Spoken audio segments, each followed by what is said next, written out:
It's crazy to think about it that it's already been a year since we started quarantine, and everyone has their own different quarantine stories, and I had definitely have my own. But right now, when I first think about quarantine, I think about the last few days I had before quarantine started, and actually things were actually going really, really well. At that time, I lost 15 pounds, got second place in the weight loss challenge. I remember I reunited with one of my friends that I haven't seen in like years. And then I remember later that night, I went to go see the My Hero movie with my sister. And then right before we saw the movie, I actually saw my elementary school friend, and we in a restaurant unintentionally, unplanned, and we ended up having our first drink together ever since we've been friends. Uh, and then the following day was the last time I really had a large gathering with a group of people.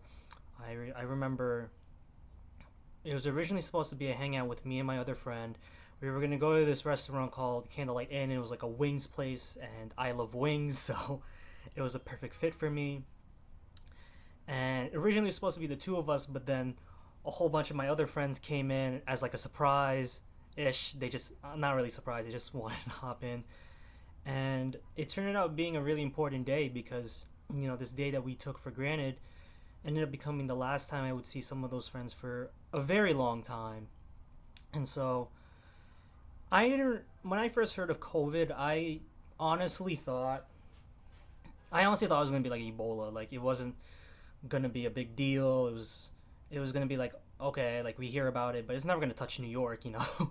It's not. We're not gonna get affected by this, like right. And so it didn't really start hitting until there were news reports about the NBA suspending the season, and I'm a huge NBA fan. So like hearing that was such a culture shock. I was like, wait, like what? Oh God, is it really gonna come over here?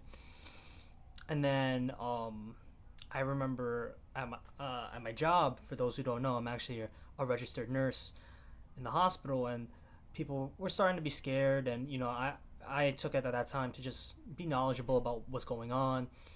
I remember we started putting signs about like if you've been out of the country, don't come in.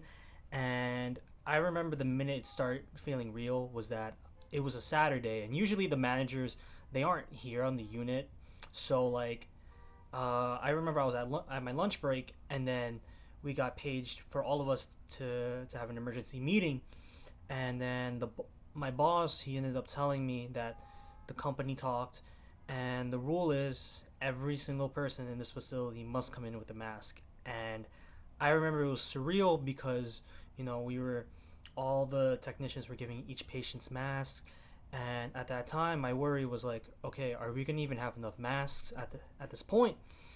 And my manager said, we're gonna have to just take this on a day by day basis, and we just have to prioritize what's going on in the moment. And the reason why I say it's really surreal is like, at that time, medical supplies were so limited. I remember it was to the point where like I would ask my boss, I was like, hey, like, are we gonna have enough masks for like the next day? And literally he told me, he was like, I can only guarantee you we have enough supplies for Wednesday, and it would be a Monday, and we'd probably have the supply of masks we have could only support us for like 48 hours. I remember we had to make different combinations just to have hand sanitizer around the stations. And I remember it was literally impossible. If any of our patients had like symptoms, it was literally impossible for us to get a COVID test done because it was so limited. And like the only way you could get it done is like, hey, if you have symptoms, maybe we can test you. And it just goes to show how difficult times were.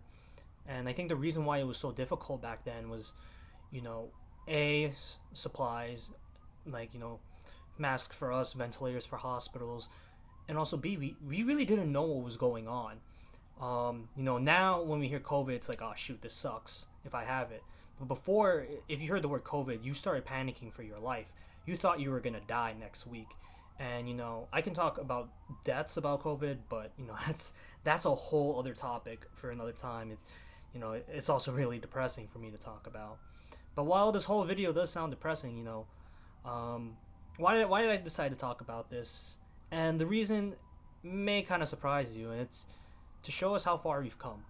Um, I know it's easy for us to say that this is like the worst time of our lives, and we probably will say that this is the worst moment of our lives. 50 years down the line, but I do have to say I have to count my blessings from how far we are now. Now I have enough masks if I want to. We're not struggling with hand sanitizer anymore.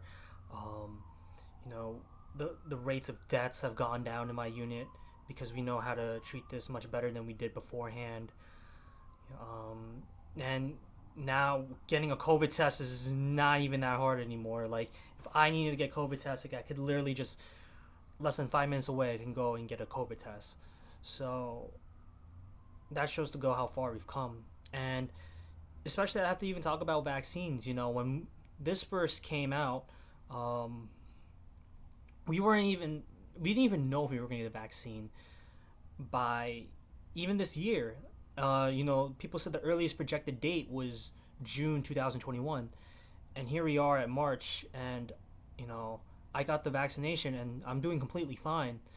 And I know there's a lot of topics about vaccines and all that, and that's something we could talk about another day. But that's it. Just goes to show that even at this very dark moment in our lives, we really have to count our blessings. And especially when it comes to moments like these, we every moment counts, every second counts, and we really just have to cherish the days that we have here in this world. And I know that's very deep, but quarantine is as sucky as it's been.